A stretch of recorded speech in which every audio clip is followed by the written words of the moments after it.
सुप्रभात दोस्तों। विजय डेस्टिनेशन में आपका बहुत बहुत स्वागत है। आशा है कि आप अच्छे होंगे, सपरिवार कुशल मंगल से होंगे, आपका दिन मंगल में हो। इसी शुभकामना के साथ मैं इस वीडियो को विजय डेस्टिनेशन को शुरू कर रहा हूं।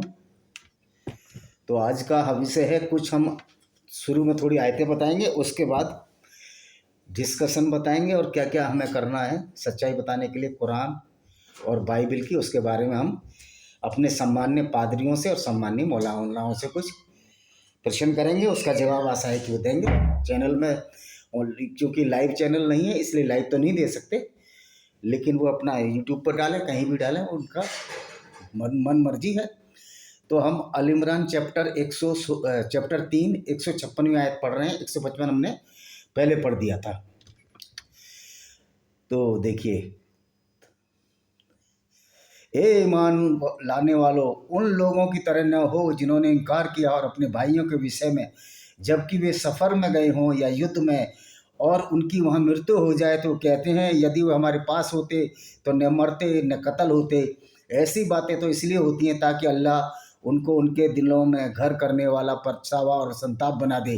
अल्लाह ही जीवन प्रदान करने वाला और मृत्यु देने वाला है, और जो तुम कुछ भी कर रहे हो अल्लाह की नज़र में। पहली बात तो यह है कि हमेशा अल्लाह ने बोला जिहाद में जाओ, काफिरों को कत्ल करो। तो ये अल्लाह एक निर्दयी अल्लाह है जो कि हमेशा लड़ाई के लिए हमारे मोमिन भाइयों को भी लड़ाई में झोंक दिया, और काफिरों के कत्ल करने की बात हमेशा अल्लाह मियाँ बोलते ही रहते हैं।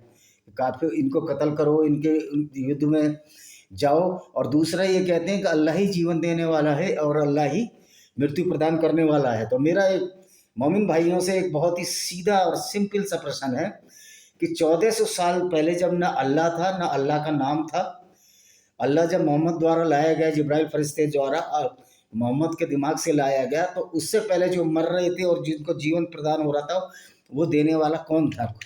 तो इस बात का जवाब भी हमें चाहिए पादरियों और मौलवियों से।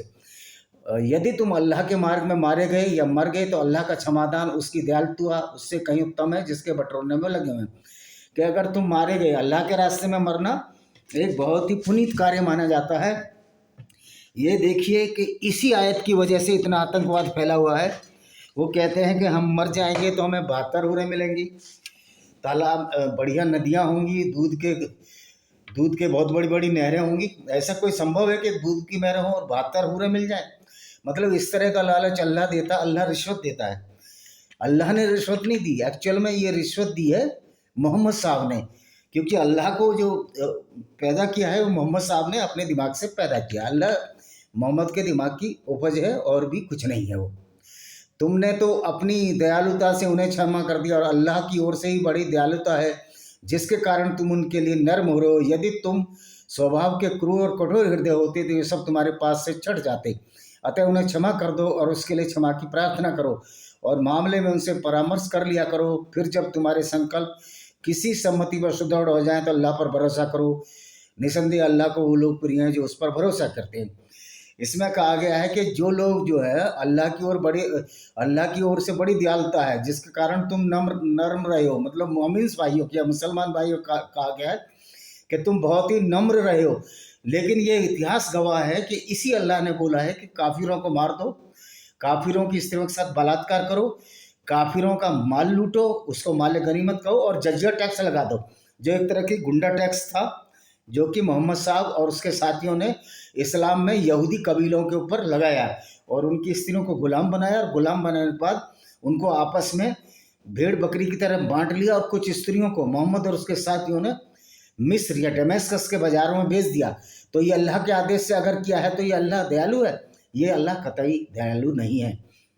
और यदि अल्लाह तुम्हारी सहायता करे तो तुम पर कोई प्रभाव ही नहीं हो सकता। यदि वह तुम्हें छोड़ दे फिर कौन है उसके पश्चात जो तुम्हारी सहायता कर सके? अतः ईमानदारों को अल्लाह पर भरोसा रखना चाहिए। ये कह रहे हैं अगर तुम अल्लाह को छोड़ दोगे तो उसके सिवा है कौन जिस पर आप भरोसा करो? तो 1400 साल पहले अल्लाह था ही नहीं, तब भी तो लोग रह रहे थे, तब तो इतनी मारकाट भी नहीं थी। अल्लाह के आने के बाद और मोहम्मद के आने के बाद जितनी मारकाट मची है, जितनी दानवता की ओर ये पूरी दुनिया चली गई है, ये हमारा देखिए, हमारा मुस्लिम भाइयों से कोई भी विरोध नहीं है। हम तो ये चाहते हैं कि मुस्लिम सोचें और समझें कि किस तरह अल्लाह ने और आपके मोहम्मद साहब ने मुस्लिमों को बदनाम किया है। यदि किसी नबी के लिए संभव नहीं कि दिल से कीना कपट रखे, तो किसी कीना कपट में रखेगा वह क़यामत के दिन अपने द्वेष समेत हाजिर होगा और प्रत्येक व्यक्ति को उसकी कमाई का पूरा पूरा बदला दे दिया जाएगा, उस पर कुछ ना। देखिए ये कह रहे हैं, अगर ये नबी के लिए संभव नहीं है, नबी के लिए संभव नहीं है कि किसी के खिलाफ कपट रखे। अगर वो कपट रखेंगे तो उनको पूरा का पूरा बदला दिया जाएगा। इसका मतलब मोहम्मद साहब को भी जो अल्लाह है क़यामत के दिन उनको भी सजाएं देगा, क्योंकि उन्होंने तो बहुत कपट रखा। उन्होंने तो यहूदी कबीलों को मारा, लूटा, काटा, उनके स्त्रियों के साथ बलात्कार किया, और एक आयत भी उतारी, उन्हीं द्वारा आयत उतरी गई, जिस 9:5 अल-तौबा आयत नंबर 5, जिसमें कहते हैं जब रमज़ान के पवित्र महीने बीत जाए तो मुशरिकों को, यानी कि जो मुसलमान नहीं है, उनको जहाँ पाओ कत्ल करो, मारो, काटो और घात लगाकर उनकी उसमें एम्बुश में बैठो, उनकी घात लगाकर उनको मारो, जहाँ पकड़ो पाओ कत्ल करो। तो ये तो इसका मतलब है मोहम्मद साहब भी अल्लाह के यहाँ कोप के भागी होंगे। इस बारे में क्यों नहीं बोलते ये लोग? अल्लाह के यहाँ उनके विभिन्न दर्ज हैं। जो कुछ भी कर रहे हैं अल्लाह की नज़र में, जो भी कुछ कर रहे हैं वो अल्लाह की नज़र में है। लेकिन 1400 साल के जो पहले हुए थे वो कुछ भी अल्लाह की नज़र में नहीं है, क्योंकि अल्लाह बहुत लेट आए हैं।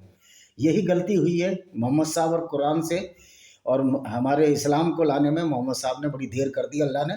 ये अगर पहले ही मज़हब आया होता तो अब तक पूरी दुनिया ही ख़त्म हो गई होती, सबको क़यामत मिल जाती और सब कब्र में दफन होते या जला दिए जाते, क्योंकि जिस तरह मारकाट एक इस्लाम के आने के बाद इस दुनिया में फैली है। निसंदेह अल्लाह ने ईमान वालों पर बड़ा उपकार किया, जबकि स्वयं उन्हीं में से एक ऐसा रसूल उठाया जो उनकी आयतें सुनता है, उन्हें निखारता है, उन्हें किताब और हिकमत की शिक्षा देता है। अन्यथा इससे पहले वे लोग गुमराह में ये कह रहे हैं कि जब अल्लाह नहीं था तो मोहम्मद ने एक रसूल उठाया जिससे कि लोग अच्छे मार्ग पर आ जाए। अब ये बताइए, कोई ये अच्छा मार्ग है कि 6 साल की आयशा 53 साल के आदमी से शादी के लिए मोहम्मद साहब राजी हो गए, जो कि पैगंबर हैं, और जो इनके फादर थे आयशा के अबू बकर सिद्दीक, जो कि पहले खलीफा भी हुए, उनसे भी मोहम्मद साहब 2 साल बड़े थे। क्या कोई मुसलमान अभी 54 साल की लड़की को अपनी 6 साल की लड़की के साथ शादी देगा?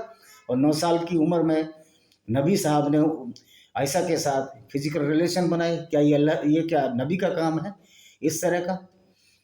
ये क्या है, तुम्हें जब एक मुसीबत पहुंचेगी जिसकी दोगुनी तुमने पहुंचाई थी, तुम कहने लगे ये कहाँ से आ गई? कह दो ये तो तुम्हारी अपनों की ओर से ही है। अल्लाह को हर चीज़ की सामर्थ्य प्रदान है।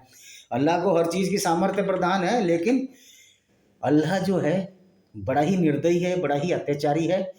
ये मुसलमानों के लिए या हमारे मोमिन भाइयों को फ़ायदे की बात करता है और काफिरों को सर्वनाश करने की बात करता है। और दोनों ग्रोहों की मुठभेड़ों में जो कुछ तुम्हारे सामने है अल्लाह के अनुग्रह से है, इसलिए वह जान ले ईमान वाले कौन है। हुआ क्या था कि मोहम्मद साहब के ज़माने में बहुत सारी लड़ाइयाँ लड़ी गई थी, तो ज़्यादातर लड़ाइयाँ मोहम्मद साहब ने जीती, क्योंकि ये बर्बरता से जीतते थे, धोखे से लोगों को मारते थे। लेकिन एक लड़ाई जो उहुद की लड़ाई है उसके बारे में नहीं बोलते। कह रहे हैं कि जो सारी लड़ाइयाँ जीती वो अल्लाह की वजह से जीती। तो ये भी मानना चाहिए ना, उहुद की लड़ाई जिसमें मोहम्मद साहब का दांत टूट गया था, वो भी अल्लाह की वजह से हारे। इसको कभी ये नहीं मानेंगे, पता नहीं क्यों नहीं मानेंगे। और इसलिए कि कपटाचारियों को भी जान लें कि जिनमें कहा गया है आओ अल्लाह के मार्ग में युद्ध करो और दुश्मनों को हटाओ। उन्होंने कहा यदि हम जानते कि लड़ाई होगी तो हम अवश्य तुम्हारे साथ होते। उस दिन वे ईमान की अपेक्षा धर्म के अति निकट थे। वे अपने मुँह में वो बातें कहते हैं जो उनके दिलों में नहीं होती, और जो कुछ वे छिपाते हैं अल्लाह उन्हें भली भांति जानता है। तो मेरे कहने का मतलब ये है कि ये कह रहे हैं कि जो अल्लाह के रास्ते में जब धर्म युद्ध हो रहा था, जिसको जिहाद कहते हैं, अगर किसी मोमिन ने घर में रह गया तो वो गलत चीज़ है, यानी कि सबको उकसा के मोमिनों को मरवा दो, काफिरों को मरवा दो।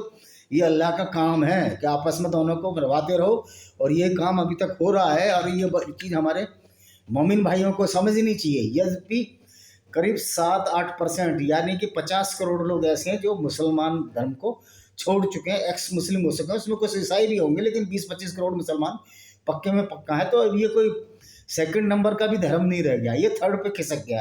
ये हिंदू धर्म के बाद तीसरे नंबर पर आ गया।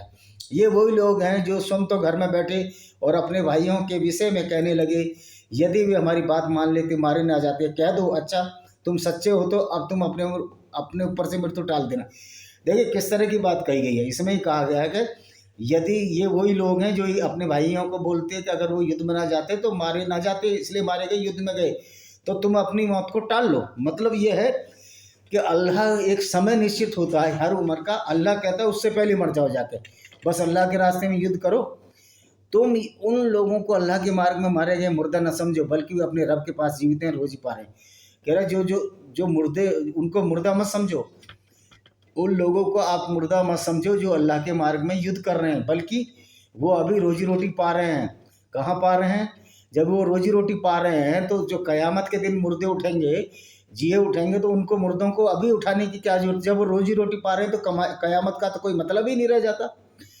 भाई अभी तो वो सो रहे हैं ना, अल्लाह की कब्र में सो रहे हैं, अल्लाह के लिए सो रहे हैं, लेकिन जब वो जगेंगे तो उसके बाद जजमेंट होगा, डे ऑफ जजमेंट जब होगा उसके बाद ही तो उनको कुछ मिलेगा। लेकिन वो अभी रोजी रोटी पा रहे, रब के पास जीवित हैं, तो अभी तो डे ऑफ जजमेंट तक तो रब के पास है ही नहीं। तो ये इतनी सारी बोंगियाँ इस कुरान में मारी गई हैं, झूठ मारा गया है। अच्छा 170 ये आखिरी और फिर उसके बाद डिस्कशन होगा। अल्लाह ने अपनी उदार कृपा से जो कुछ उन्हें प्रदान किया है वो इस पर बहुत प्रसन्न है, और उन लोगों के लिए भी खुश हो रहे हैं जो उनके पीछे रह गए हैं। अभी उनके उनके उनसे मिले भी नहीं है कि उन्हें भी कोई भय होगा और न वो दुखी होंगे। तो ये बोल रहे हैं कि अल्लाह ने जो कुछ दिया है, जो प्रदान किया, बहुत प्रसन्न है। बिल्कुल प्रसन्न होंगे, क्योंकि अल्लाह ने उनको तो सारी छूट दे दी है। काफिरों की स्त्रियों के साथ बलात्कार करने की छूट दे दी है, काफिरों के मंदिर तोड़ने की छूट दे दी है।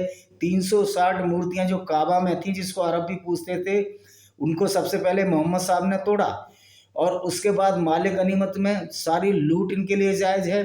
गुंडा टैक्स, जिसको हम जजिया कहते हैं, जो कि मुसलमान लोग लगाते हैं दूसरे नॉन मुस्लिम की सुरक्षा के लिए।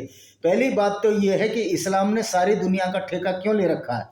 क्या इस्लाम अपने को इतना शक्तिशाली समझता है कि वो सब पर जदिया टैक्स लगा दे? आज सबसे कम वैज्ञानिक मुसलमान हैं, सबसे ज़्यादा पिछड़े हुए मुसलमान हैं। वैक्सीन तक इनका अल्लाह इनसे बनवा नहीं पा रहा है, दवाइयाँ ये बना नहीं पा रहे हैं। सबसे कमज़ोर लोगों को मोहम्मद साहब ने क्या ये दिमाग में भर दिया कि ये लोग पूरी दुनिया के खैरख्वाह बन जाएंगे? ये हमारे मुस्लिम भाइयों को ढंग से सोचना है कि तुम्हारा जो पिछड़ापन है वो सिर्फ अल्लाह और मोहम्मद की वजह से है और कोई कारण नहीं है। इसी सोच की वजह से आप हमेशा पिछड़े रहते हैं। अब मेरा मौलवी और पादरियों से विनम्र निवेदन है कि, और क्रिश्चियन जो लड़के हैं और मुस्लिम युवा हैं जो पढ़े लिखे हैं, उनसे विनम्र निवेदन है कि आप अभी भी बाइबल को, जिसमें कि 6 दिन में पूरी